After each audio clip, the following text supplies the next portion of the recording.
So in last class, basically the alternating current, the first part was average and RMS value. तो सबसे पहली बात हम लोगों ने करी थी क्या कि E is equals to E naught sin omega t. This is the standard representation of instantaneous value of an EMF. किसी भी EMF को रिप्रेजेंट करने का ये स्टैंडर्ड फॉर्मेट है. एंड अगर हम लोग यहाँ पर देखें तो क्या हो जाता है I is equals to I naught sin omega t. If the resistance of the circuit is R, then we will apply this. Okay. The second portion is, if we will take the average over the cycle the average value is 0, and if the average value is 0 over the cycle, it means the alternating EMF or alternating current cannot be measured by the moving coil galvanometer. Moving coil galvanometer के through हम इसे major नहीं कर सकते हैं. ठीक है. और इसके लिए इस्तेमाल किस चीज के लिए किसका करना पड़ेगा, तो यहां पर हम लोगों को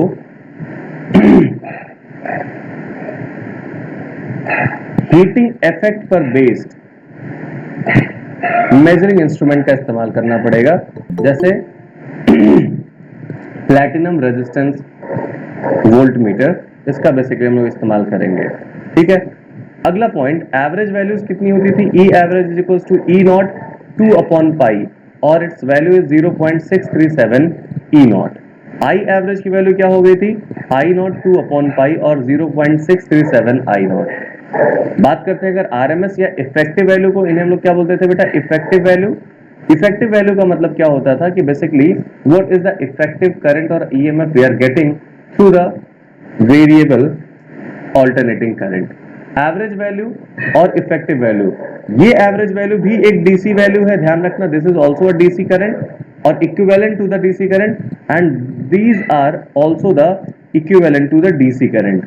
but this equivalent is based on the heating effect of the current, and this DC value is based on the amount of charge flowing into the conductor.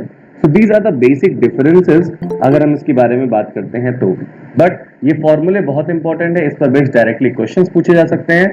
Today we will deal with some questions and then we will move ahead. Okay. दूसरी बात आती है क्या, जो आज हम लोगों को स्टार्ट करना है. So these are the basically points which we have to discuss today, that is what is a pure resistive circuit, what is a pure inductive circuit, and what is a pure capacitive circuit. These are the basic and three important circuits that we will deal today. एक second बेटा, बहुत शोर कर रहे हैं कुत्ते.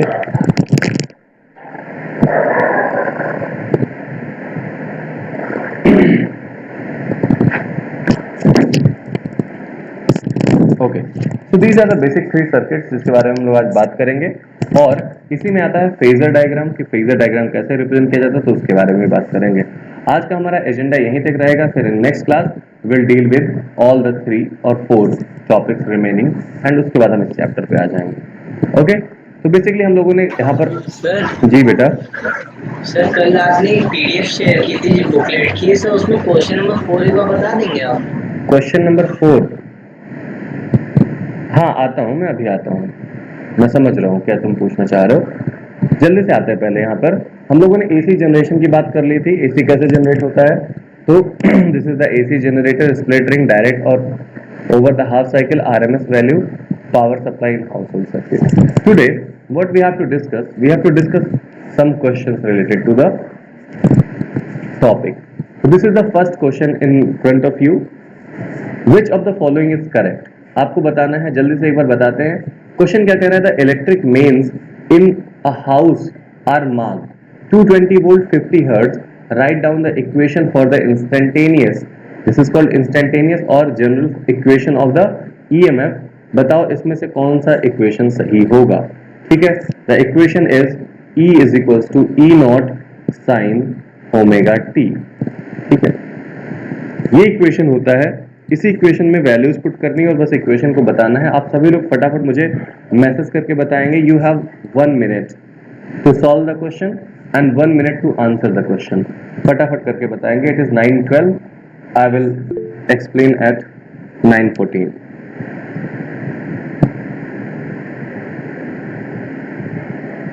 Okay, I am getting the responses. Hurry up. Garv Srivastav, Abhishek Yadav, Divyansh Mehtra, very good.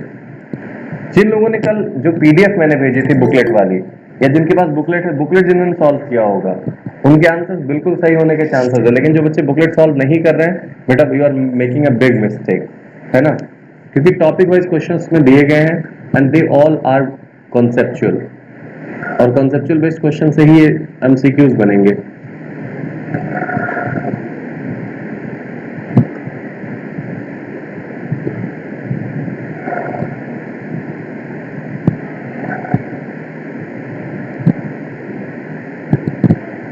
Okay,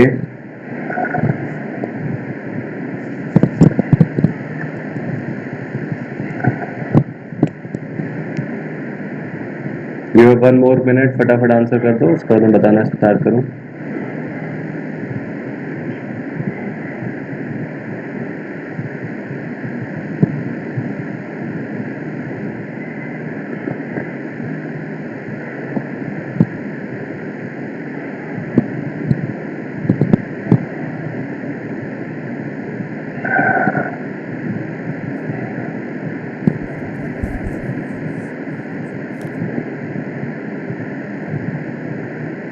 अभी तक मुझे केवल 6 रिस्पॉन्स मिले हैं, बाकी लोगों का रिस्पॉन्स नहीं आ रहा है। इट्स 9:14, जैसे ही 9:15 होगा, हाँ ओके, जैसे ही 9:15 होगा I will start explaining the question. And जो भी बच्चा रिस्पॉन्स नहीं कर रहा है, मैं ये मान के चल रहा हूँ बेटा उसकी जिम्मेदारी वो खुद ले सकते हैं अपना।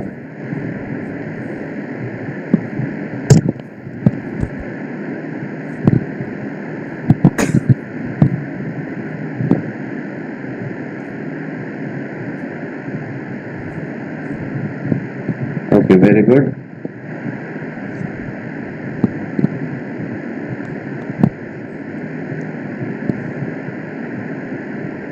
चलो जल्दी से कर दो, जल्दी से कर दो फटाफट, बढ़िया। Now most of the student has the correct answer, only 3 wrong answer मुझे अभी तक मिला है, जो भी बच्चे अभी तक रिस्पॉन्स किए हैं। Definitely the answer A is correct, है ना, answer E is not correct. What are the concepts here? पहली चीज यहां पर ध्यान देना, पहली बात क्या कह रहा है, इन हाउस होल्ड, ठीक है, जो हमारे घरों में पावर सप्लाई आती है उसकी बात ये कर रहा है। तो हमारे घर में पावर सप्लाई में कौन सी वैल्यू आती है बेटा? Is it coming the instantaneous one, is it coming the peak value, और is it the average value, और it is the RMS value? सबसे पहली चीज तो आपको ये जानना है। तो RMS value, what do you receive? The RMS value means we have E RMS given how much? 220, okay. और मैंने कल ही बताया था कि अगर यहाँ पर इससे हमें पीक वैल्यू चाहिए तो we can just find out E naught by √2, that is 220, और the value of E naught जब इसको यहाँ मल्टीप्लाई करेंगे तो ऑलवेज रिमेंबर 220 √2 और 311। ये नंबर आपको याद रखना है यार, क्योंकि आपके न्यूमेरिकल में अक्सर अब आपसे मिलता रहेगा, ठीक है। तो पहली चीज तो आपको पीक वैल्यू समझ में आ गई। So if we want to write the equation E is equals to E naught, yes we have the value of E naught sin, okay, now we need to omega t। Omega क्या होता है? तो omega is 2 pi f, okay. 2 pi f का मतलब क्या होता है बेटा? Omega is the angular frequency, f is the frequency. So this 50 hertz, hertz is the unit of frequency, so f is given how much? 50 hertz। so what is the value of omega?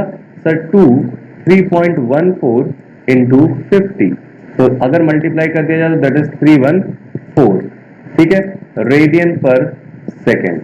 Remember this, radian पर second. so the value of omega is 314।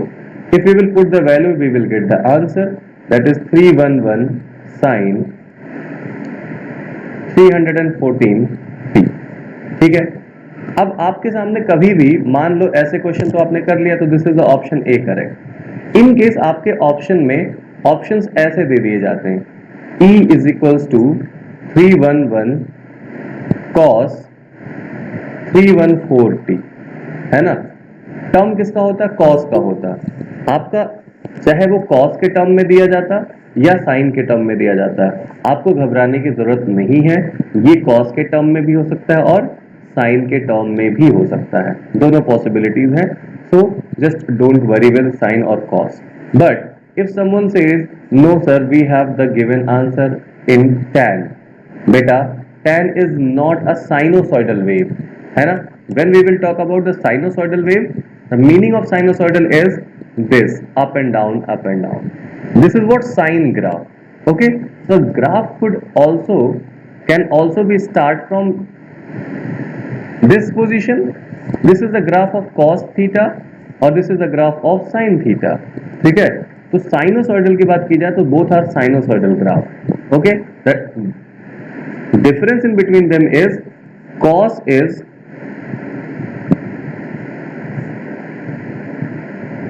actually lagging by pi by 2 angle. कितने angle से lag कर रहा है बेटा? 90 degree से. ठीक है, देखो माइनस पाई बाई 2. ओके, तो ये बेसिक डिफरेंस होता है. क्वेश्चन क्लियर हो गया सभी लोगों को? आगे बढ़ा जाए. Okay, this is the next question. I am giving you 1 minute, 1 minute to solve and 1 minute to answer. 1 and 1 minute. I am waiting for the answer.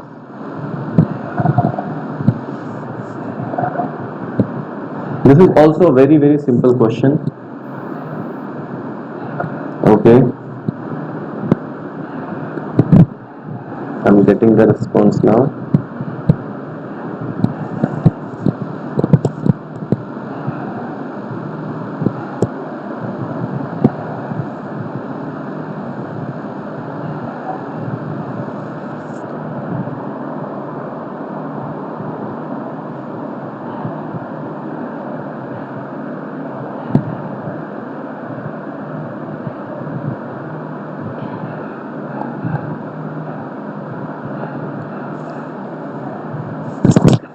Divyansh, तुमने क्वेश्चन सॉल्व कर लिए थे बुकलेट के?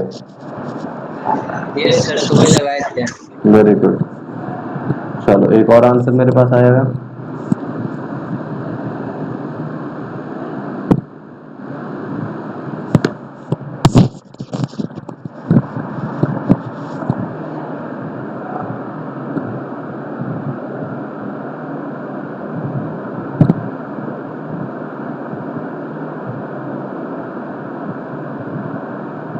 चलो जल्दी से कर लो, जल्दी से कर लो बेटा. कैलकुलेशन में टाइम ना वेस्ट करो, फटाफट करो, फटाफट.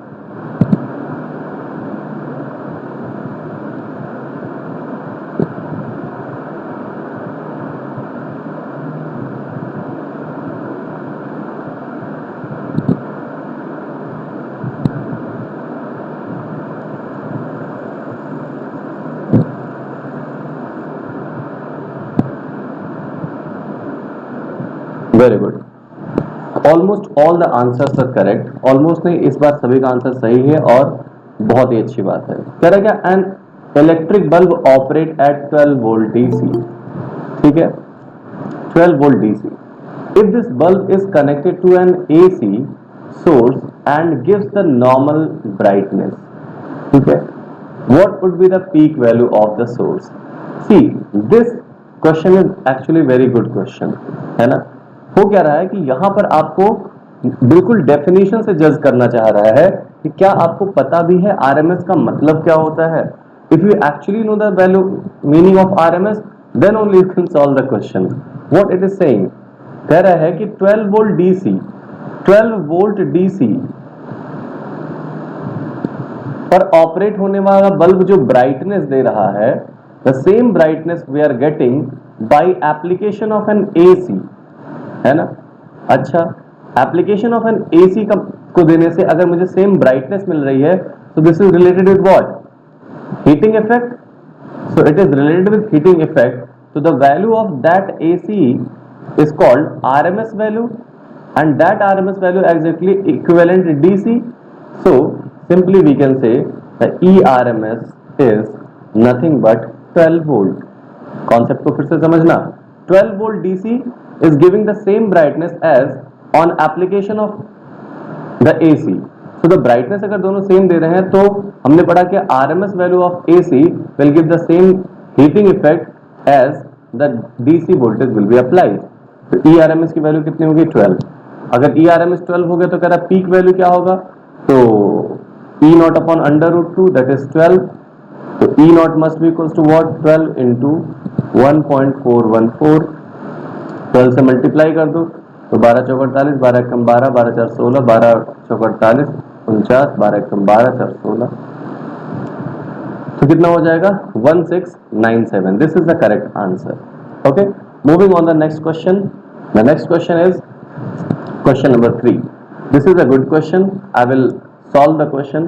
The peak value of an alternating voltage applied to 50 ohm resistance is 10 volt. The question is given. What it is given? There are the peak value of alternating voltage. Alternating voltage E not की value कितनी दी गई है बेटा? 10 volt दी गई है. किस पर apply किया गया है? एक रेजिस्टेंस है that is 50 ohm. Very good. Find the RMS current. तो भैया आरएमएस करंट मुझे पता करना, आई आरएमएस. तो अगर मुझे आई आरएमएस पता करना है तो मुझे क्या पता होना चाहिए? आई नॉट पता होना चाहिए, तब √2 से डिवाइड करेंगे. ठीक है, okay. If the voltage frequency is 100 hertz then write the equation of instantaneous current also. तो तुम्हें I is equals to I naught sine omega T भी लिखना है. तो ये दोनों पॉइंट्स आपको फाइंड आउट करने हैं. मतलब फर्स्ट पॉइंट में आपको क्या फाइंड आउट करना है? I not. और सेकंड पॉइंट में क्या फाइंड आउट करना पड़ेगा? आई नॉट पता चल चुका है, ओमेगा. ठीक है, तो ओमेगा के लिए क्या दिया गया? फ्रीक्वेंसी दी गई है दैट इज 100 हर्ट्ज. ओके ना, मैंने कल आपको बताया था कि अगर आपको पास E is equals to apply करना, V is equals to I into R, तो I की वैल्यू क्या हो जाएगी? आई नॉट की value sir E not upon R. तो I naught must be equals to what? 10 upon resistance कितना है? 50, so that is 1/5 ampere. This is the value of I naught. तो तुमसे आई नॉट नहीं पूछा, पूछा क्या है? आई R M S. Hence we can say the value of I R M S is nothing but 1/5√2. ठीक है, ये हो गया एम्पियर में वैल्यू. अब तुमसे पूछ रहा है आई की वैल्यू क्या होगी? तो I is equals to I naught that is 1/5 that is 0.2 sine omega की जगह क्या रखेंगे? 2 पाई इंटू एफ. एफ की वैल्यू कितनी है? 100 into T that is 0.2 sine 200 pi into T. This is the formula और this is the equation that you have to write. Okay, moving on the next question. See the question number 4. This is also a very interesting and important question. Why? Because we know how to get the average value. The average value is nothing but 1 upon t if we have to divide take the average over the cycle. 0 to t I into dt. This is the general formula of average current. I R M S कैसे निकालने का general formula क्या है? Are का मतलब हो गया root, mean का मतलब हो गया 1 अपॉन टी, स्क्वायर का मतलब हो गया आई को स्क्वायर कर और डी टी कर. कहां से कहां तक? 0 to t तक. तो this is what these are the general फॉर्मूले. तो दोनों ही चीजें यहां पर पूछा जा सकता था. कह रहा क्या? Calculate the R M S current of the for this period. किस पीरियड के लिए? T is equal to 0 to 2 के लिए. और जबकि यहाँ करंट क्या दिया गया है? I is equal to I naught t/2 दिया गया है. समझ आ रही बात? तो चल दोनों ही हम लोग निकाल लेते हैं.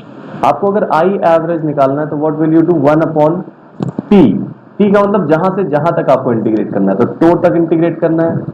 0 to tau I the instantaneous value. I की इंस्टेंटेनियस वैल्यू क्या है? I naught upon tau into T और इंटू क्या कर दिया? D T. तो 1 की जगह क्या हो जाएगा? I naught upon tau square integration of T D T from 0 to 2. तो what will you get? Sir I naught upon T square into T का क्या हो जाएगा बेटा? T square by 2 0 to 2 that is I naught upon two square into. हाँ बोलो बेटा. अरे मैं कह रहा हूँ कि एवरेज भी निकाल लेते हैं, आरएमएस भी निकाल लेते हैं, इसलिए पहला लिख रहा हूँ. ये दोनों कैंसिल आउट हो गए तो I naught by 2 is the average current of this given instantaneous current. Question ने पूछा है कि हमें आरएमएस बताओ. आरएमएस कैसे निकालेंगे? सेकंड पार्ट में देख लेते हैं. आई आरएमएस निकालने का तरीका क्या हो गया?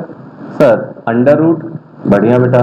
1 अपॉन टू इंटीग्रेशन ऑफ 0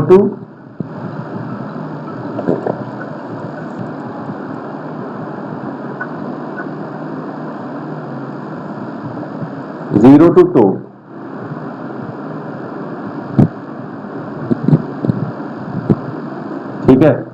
0 से टो तक हमने इसे कर दिया, और ये हो गया टो आई स्क्वायर, मतलब इसको स्क्वायर करोगे तो क्या हो जाएगा, I not square upon tau square into T into D T, और ये टी स्क्वायर सब बाहर आएगा तो क्या हो जाएगा, I not square upon two cube under root में integration from 0 to two T square into D T. ठीक है, तो इस तरीके से ये क्या हो जाएगा value, under root I not square upon two cube, इसका इंटीग्रेशन क्या होगा, t square by three, t cube by three, from 0 to two, so you will get the answer that is I naught square upon 2 cube into 3 into 2 cube again, 2 से 2 cancel out हो गया, तो answer क्या आ गया, I naught by root 3। तो ये RMS value आ गई। ठीक है, आपसे क्वेश्चन पूछा जा सकता था क्या, what is the ratio of I RMS and I average, बताओ कितना होगा रेशियो इसका।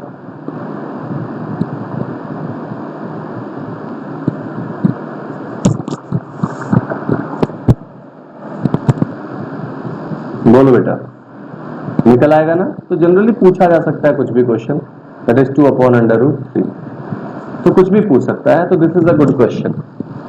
तो you have to remember the general formula, ये दोनों जनरल फॉर्मूले आपको याद रहने चाहिए।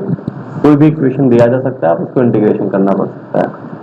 Now this is the last and easy question you have to tackle with, solve all the questions. I am giving you 3 minutes to solve the questions and then we'll move ahead.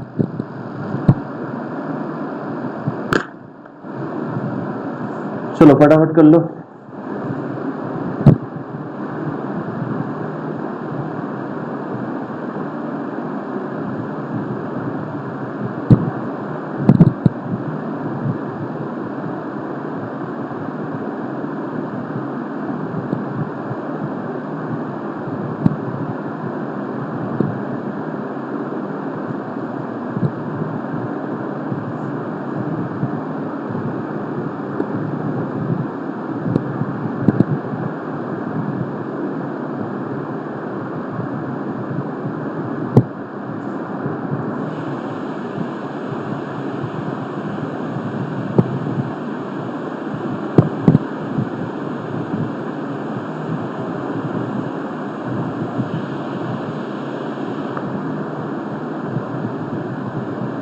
ये बेटा question number 4 किसी ने पूछा था ना, अभी हो गया उसका, समझ आ गया।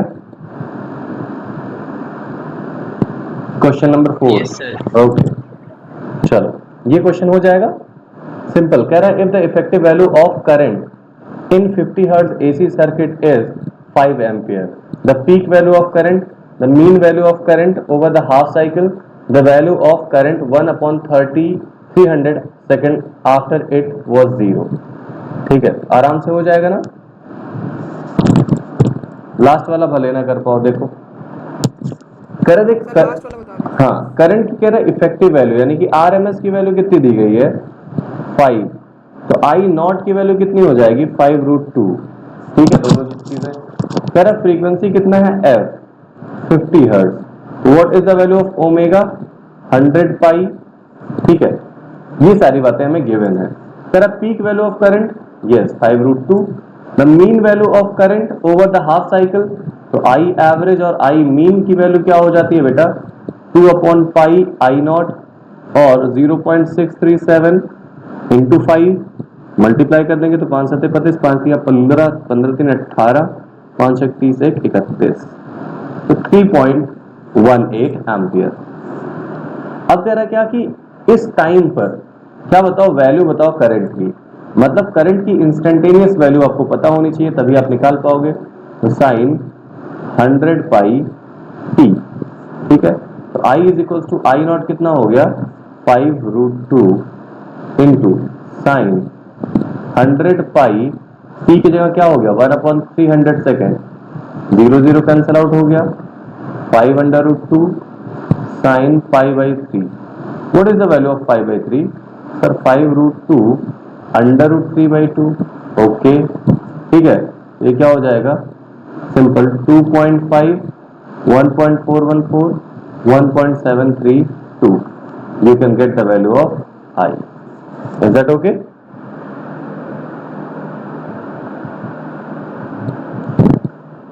चलो अब हम लोग बात करते हैं क्या आज के टॉपिक की, आगे बढ़ते हुए। ठीक है, आज का टॉपिक जो हमारा है वो टॉपिक हमारा बेसिकली क्या है, सर्किट के बारे में। तो सर्किट कौन सा, AC circuit. Suppose we have any AC circuit, so in that AC circuit the component कौन कौन से, एक तो आपका हो गया एक्टिव कंपोनेंट और दूसरा कौन सा आपका हो गया बेटा पैसिव कंपोनेंट। दो ही कंपोनेंट आपकी यहां पर जरूरत होती है। एक्टिव का मतलब क्या होता है, द सोर्स, एंड पैसिव का मतलब होता है क्या, द कंज्यूमर, जो कंज्यूम करेगा। तो सोर्स क्या होता है, एसी जनरेटर। ठीक है, so this AC generator will provide the EMF E is equals to E naught sin omega t। ठीक है, तो ये जो EMF है तो इससे हम लोग क्या कर सकते हैं, इसके करस्पॉन्डिंग करंट भी निकाल सकते हैं, I is equals to I naught sin omega t। ठीक है, रही बात हमारे पास यहाँ पर क्या कंपोनेंट की पैसिव में, तो we have three, the resistor, the inductor and the capacitor. Resistor, inductor और कैपेसिटर, इन तीनों की अगर हम बात करते हैं तो देखो इन तीनों की बात हमें एसी में करनी है, लेकिन हम लोग डीसी में भी करेंगे साथ में। डीसी में क्या इफेक्ट होता है, तो पहले डीसी समझ लेते हैं। एक रजिस्टर होता है, तो अगर इसमें कोई डीसी करंट फ्लो करती है तो ये क्या करता है बेटा, simply I into R resistance drop करता है। ठीक है, इसमें सॉरी कोई इंडक्टर है, वो क्या करता है, कैपेसिटर है, वो क्या करता है। तो हम लोग इन तीनों का अलग अलग सर्किट्स पढ़ेंगे तो दोनों समझेंगे हम लोग, आगे समझते हैं। एक बात तो ये समझ में आ गई, हमें क्या पढ़ना है बेटा, एसी सर्किट। तो in that AC circuit what will we have, an active source और the passive source. The active one is the source and ये क्या हो जाएगा passive, the consumer. Okay,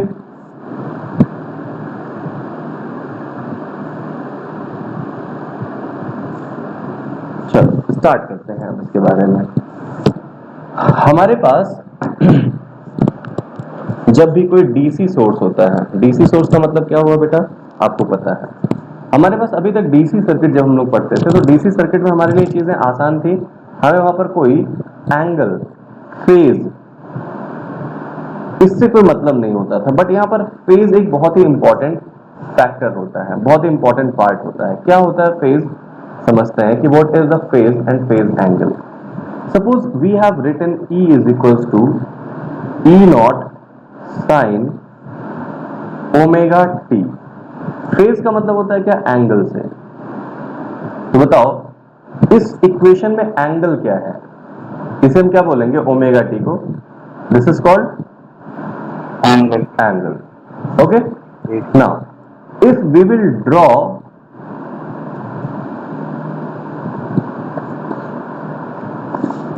let's suppose we are going to draw the phasor diagram, और simple देखो ये circle है, ठीक है, एक्स एक्सिस, ये वाई एक्सिस।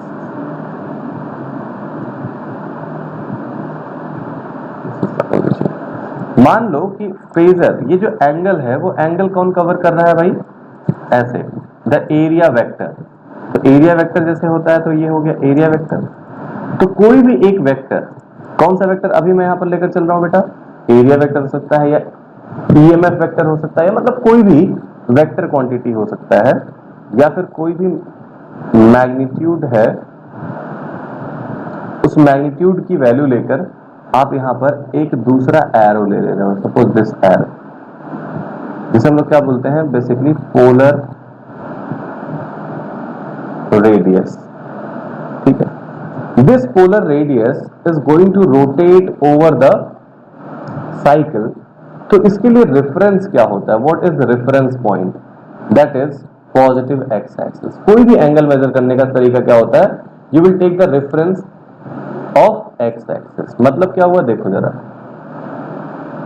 सपोज ये एक्स एक्सिस है और ये वाई एक्सिस है, यहां पर आपका फेजर कहां है, ये है, और ये कौन सा एक्स एक्सिस पर है, both are lying on each other. तो this polar radius is making an angle of what, कितने डिग्री का एंगल बना रहा है बेटा, अभी सर इट इज 0।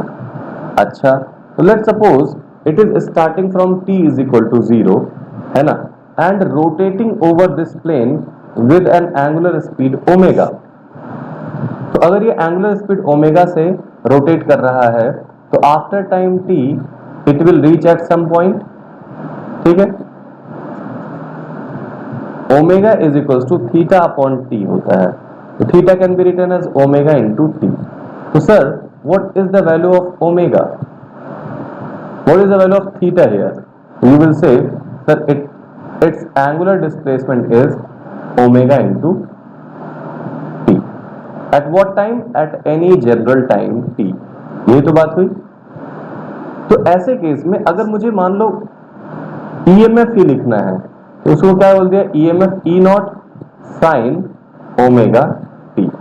इसका मतलब ये हुआ कि ये स्टार्ट कहां से किया है बेटा, टाइम जीरो कब था, at x axis. The initial phase क्या है, what is the initial phase, initial angle और फेज क्या बोलेंगे इसको, what is the initial phase बेटा, 0 degree. Okay, but in case this polar radius or this polar radius is at this point which is already making some angle, let's say phi, means t equal to 0. This is the initial point and now it is rotating with angular speed, angular speed से rotate कर रहा हूं, मान लो t time पर यहां पहुंच गया, t time पर, ठीक है। तो what is the total angle covered, sir omega t। कितना एंगल कवर किया इसने, ओमेगा टी, ठीक है। तो यहां पर अगर देखा जाए कि ये जो रेफरेंस पॉइंट है, ठीक है, ये ऑलरेडी कितना पीछे है, थीटा, ठीक है। तो हमारे पास जब स्टार्ट कहां से हुआ, t इज इक्वल टू 0 से, और t इज इक्वल टू 0 हमने यहां से क्या लिया, एक सेकंड रुक जाओ, फिर से डायग्राम कर सकता हूं, फिर से समझना है।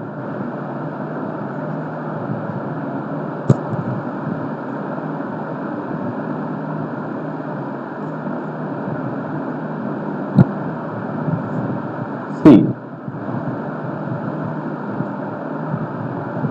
this is the polar radius, है ना, and it is making angle phi, किसके साथ, पॉजिटिव x के साथ, ठीक है।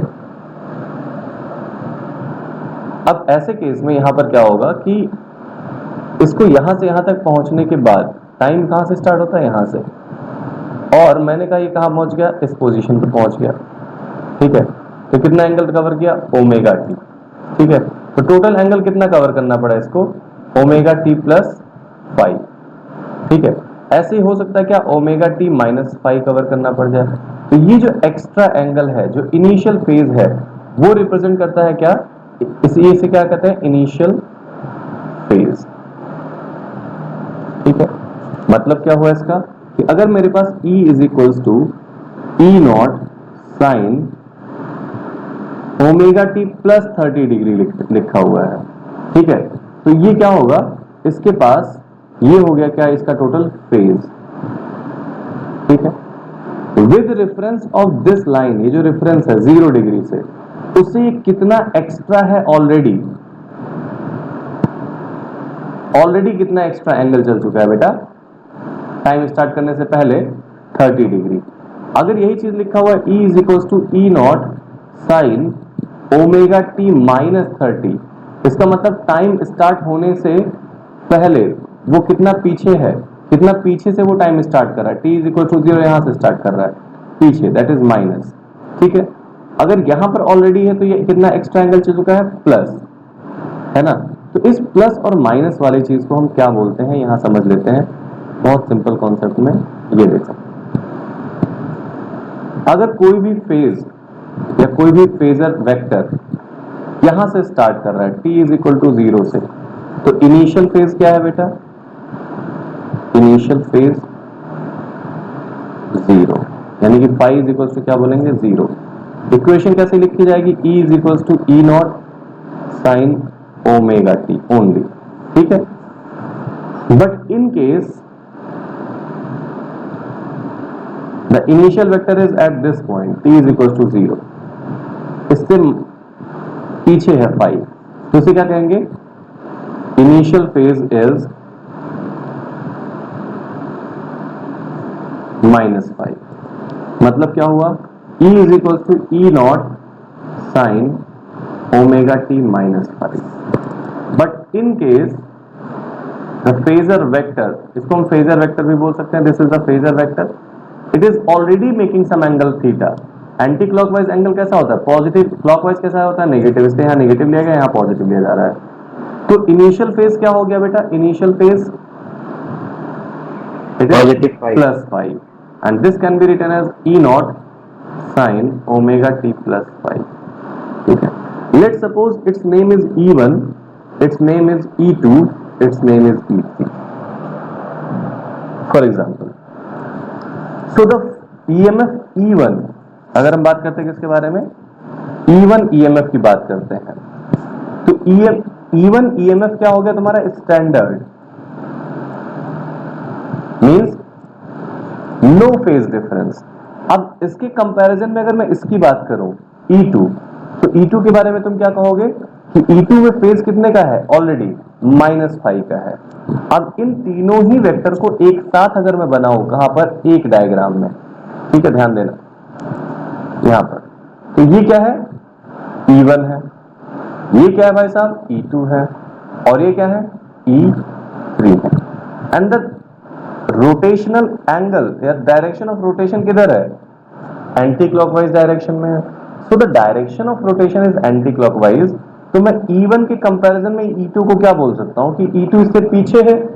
बोलो कितने एंगल से? 5 एंगल से। E3 को E1 के रिस्पेक्ट में क्या बोल सकता हूं कि E3 जो है E1 से आगे है।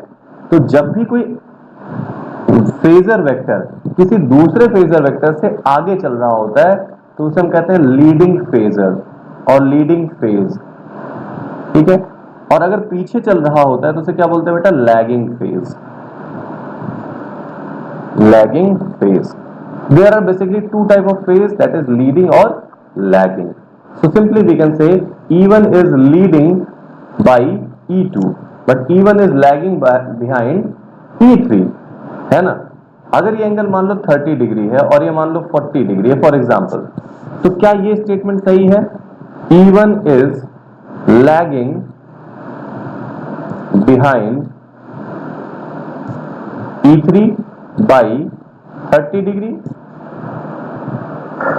क्या ये सही है बेटा? बोलो भाई, क्या हम ऐसा कह सकते हैं?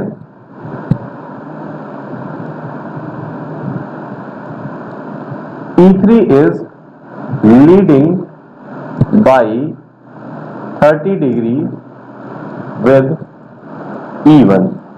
So these are the two statements, both are correct. दोनों स्टेटमेंट क्या है? सही है। E1 is lagging behind कहा जाए या E3 is leading कहा जाए, दोनों बात एक ही है, ठीक है। उसी तरीके से तुम ये भी बोल सकते हो क्या कि E3 is leading by E2 at an angle 70 degree, okay. तो फेजर वेक्टर क्या होते हैं? Phasor vector basically they are a rotational और रोटेटिंग वेक्टर्स, ठीक है। And these rotational vector represents the EMF and current in alternating current। क्यों ऐसा होगा? क्योंकि इनके फेज से ये चीजें डिपेंड करती हैं। जैसे हम लोग वेव में पढ़ते थे वैसे यहां पर भी पढ़ने को मिलेगा।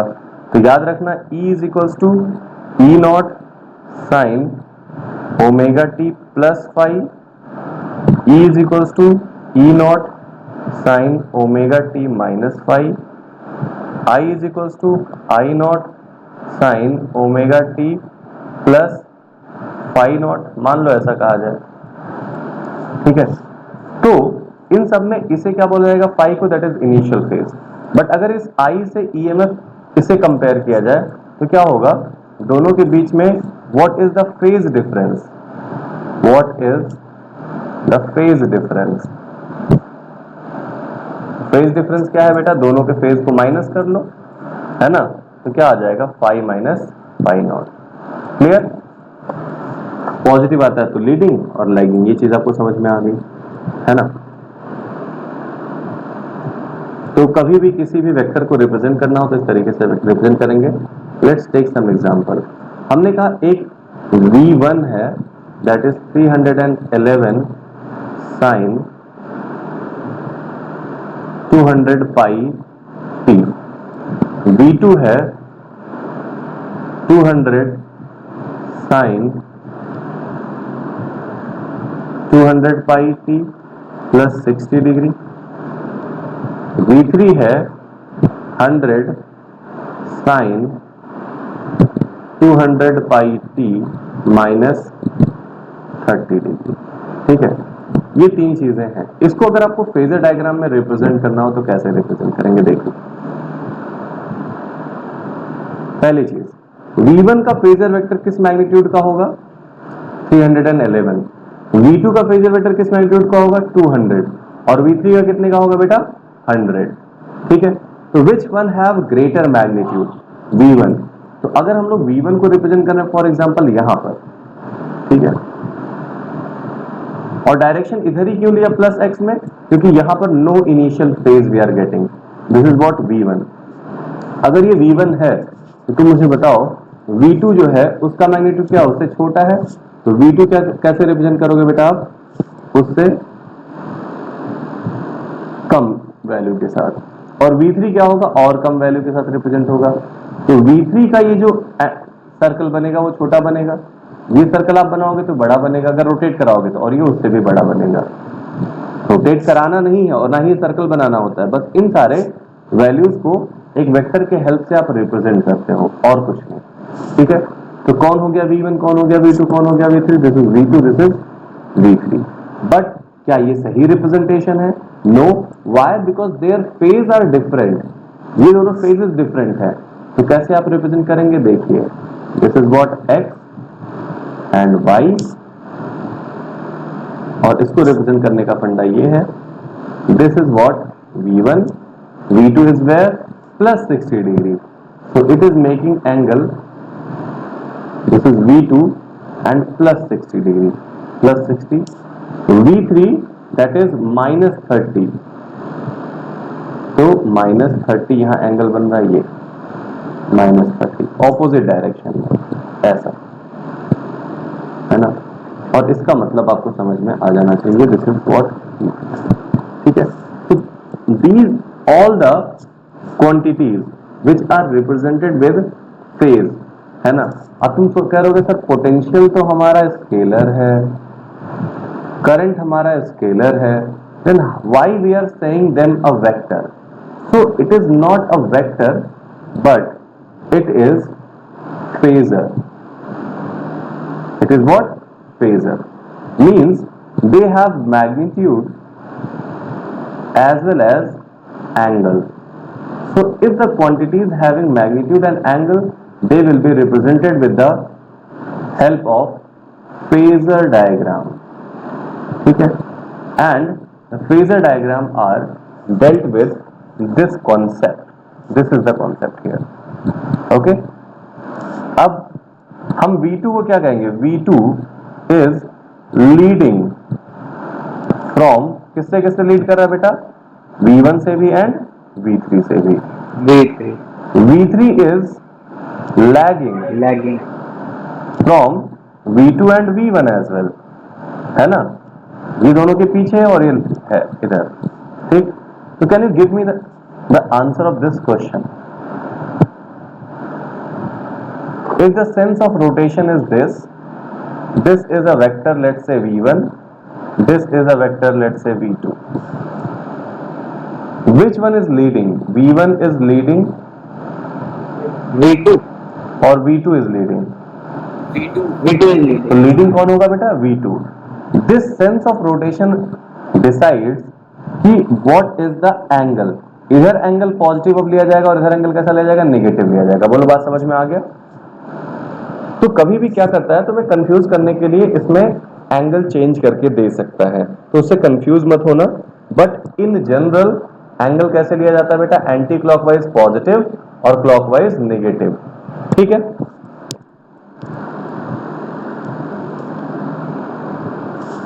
ना अब हम लोगों की बात आती है क्या, फर्स्ट प्योर रेजिस्टिव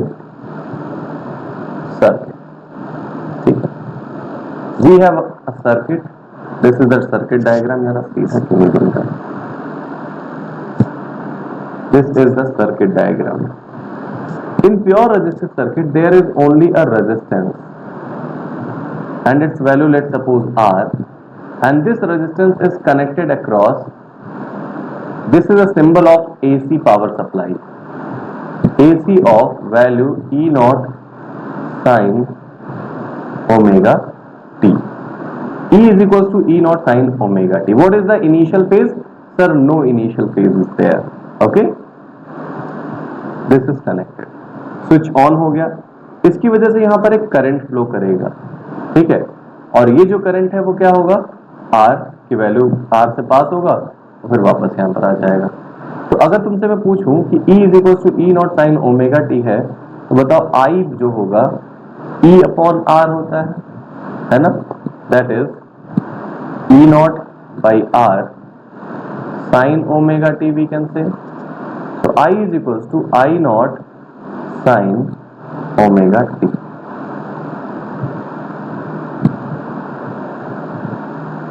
बिल्कुल क्लियर है। V बराबर आई आर किसके लिए होता है, प्योर रेजिस्टेंस के लिए होता है, तो इसलिए हम लोगों ने आई आर यहां पर लगा दिया, आराम से हमारी वैल्यू आ गई। तो मैं तुमसे अगर पूछूं कि what is the relation, phasor relation between EMF and I, कौन लीड कर रहा है कौन लैग कर रहा है इसमें, सर कोई लैग नहीं कर रहा, कोई लीड नहीं कर रहा। तो मतलब हम कह सकते हैं कि both are in same phase. So the first statement is in pure resistive circuit EMF and current both are in same phase, ठीक है। So if we will draw the phasor diagram, how it looks like, this is EMF and this is current, both are in same direction, okay, समझ में आ गया। या फिर कभी कभी इसी फेजर को ऐसे भी लोग रिप्रेजेंट करते हैं, बुक्स में भी बहुत सारे दिया होता है कि this is 0 degree angle but they are making some initial angle ना, कितना, omega into t. At any time, किसी जनरल टाइम पर अगर आप फेजर डायग्राम बनाओगे तो ये जनरल टाइम का ईएमएफ हो गया, जनरल टाइम का करंट हो गया। तो इस तरीके से डायग्राम भी बनाया जाता है, but this diagram is very convenient to solve the question. एक बात तो ये क्लियर हो गई। अब मतलब क्या है इन फेजर्स का, सी अगर मैं इसका ग्राफ बनाऊं, किसका, the graph of EMF versus time, तो ईएमएफ का ग्राफ कुछ ऐसा बनेगा,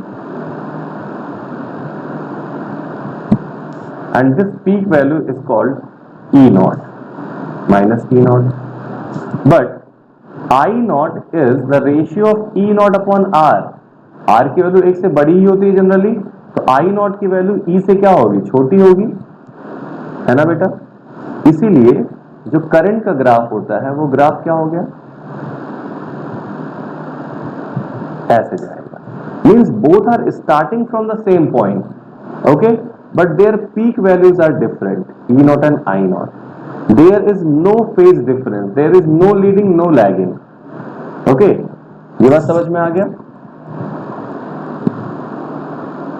अब यहां पर एक चीज और देखने को मिल रहा है कि sir the frequency, the time period, the wavelength, everything is similar for both the current as well as EMF.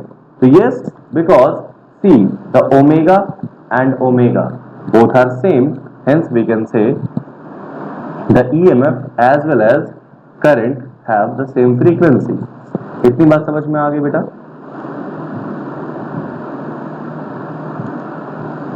See the second,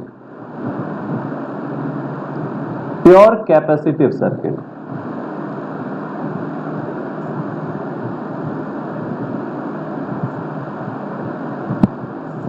In case of pure capacitive circuit, अब देखो जैसे हमारा प्योर रेजिस्टिव था ना, यहां पर देख, तो ये इसमें फेजर डायग्राम हमें क्यों बनाना पड़ रहा है, क्योंकि एसी है। क्या डीसी का भी फेजर डायग्राम बनेगा क्या? तो आंसर इज नो, डीसी का कोई फेजर डायग्राम नहीं बनता है, क्योंकि डीसी में तो एंगल डायरेक्शन ही नहीं होता है। तो अगर डायरेक्शन नहीं है तो फेजर डायग्राम कहां से बनेगा? ठीक है, तो this is only for AC. अगर हम बात करते हैं किसके बारे में, कैपेसिटर के बारे में, तो कैपेसिटर कैसे बिहेव करता है बेटा?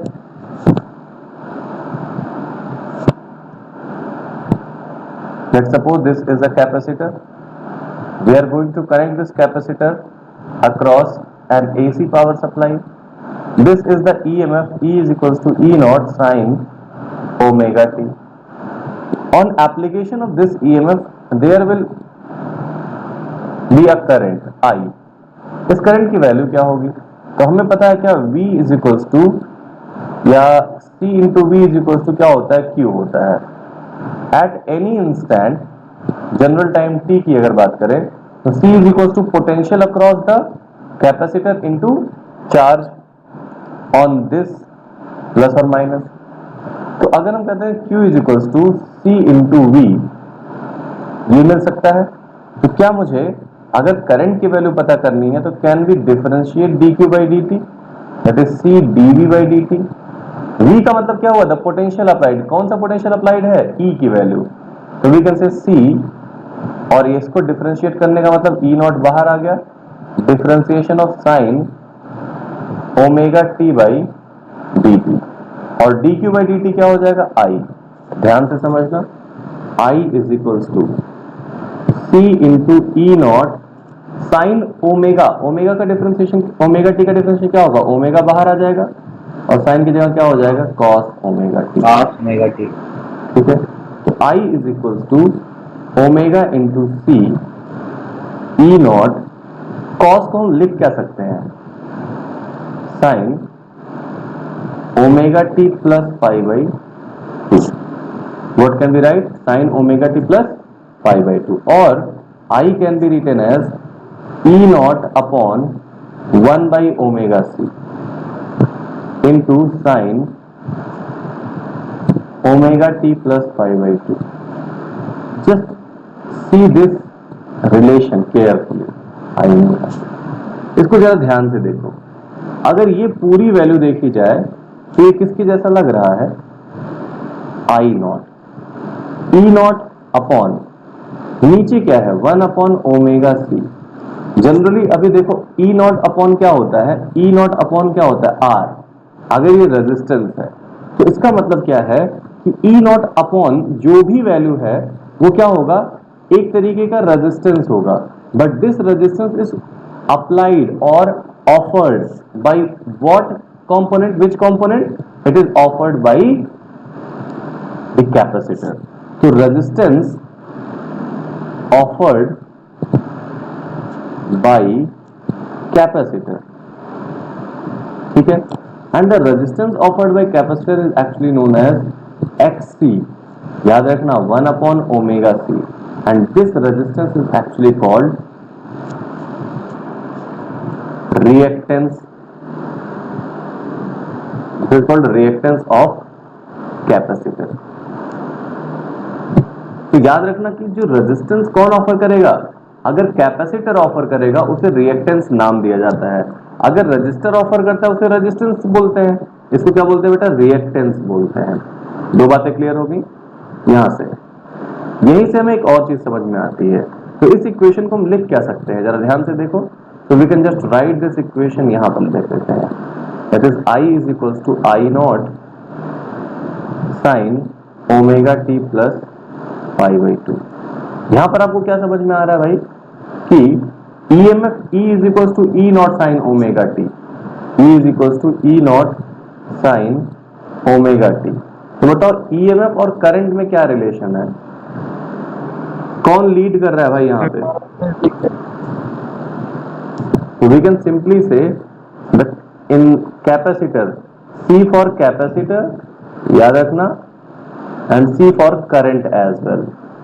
तो इन केस ऑफ कैपेसिटर कौन लीड करता है, करंट लीड करता है, तो करंट इज लीडिंग, और कितने डिग्री से भाई, बाई 90 डिग्री। किससे लीड करता है? ईएमएफ से आगे होता है कौन? करंट। ठीक है। Now if you will draw the phasor diagram, let's suppose this is current I, तो बताओ ईएमएफ कहां होगा? यहां पर होगा। वीसी बोलो इसे या फिर ईएमएफ ई बोलो। ठीक है। तो करंट क्या कर रहा है? 90 डिग्री से लीड कर रहा है इस डायरेक्शन में। ओके।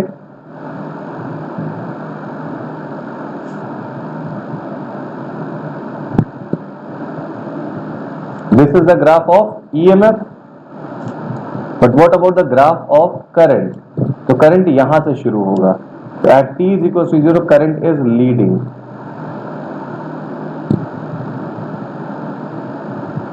समझ आ रही बात? करंट क्या हो गया? लीडिंग। तो ये हो गया करंट और ये हो गया ईएमएफ। येलो वाला ईएमएफ है, ये वाला करंट है। ओके, समझ आ गई बात? आगे बढ़े। The last point is, third point आज का देख लो। अगर मेरे पास प्योर इंडक्टिव सर्किट है, कैसा बेटा? Pure inductive. So for pure inductive circuit, we have an inductor. It is connected across a power supply. EMF E is equals to E naught sin omega t.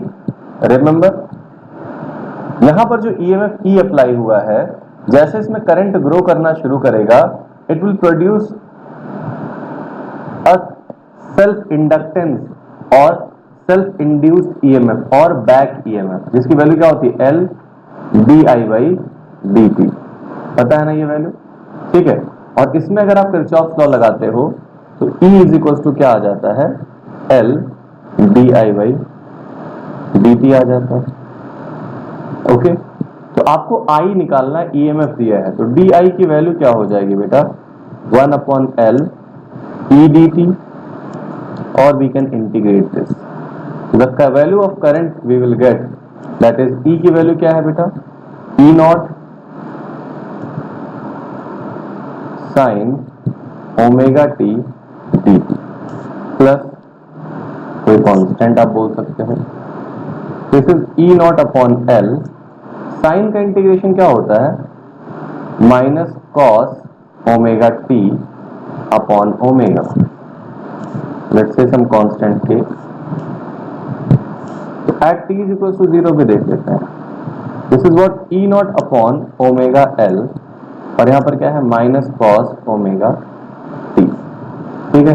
What we can write here? Omega nought upon omega L minus sine 90 degree minus theta pi by 2 minus omega t लिख सकता हूं मैं।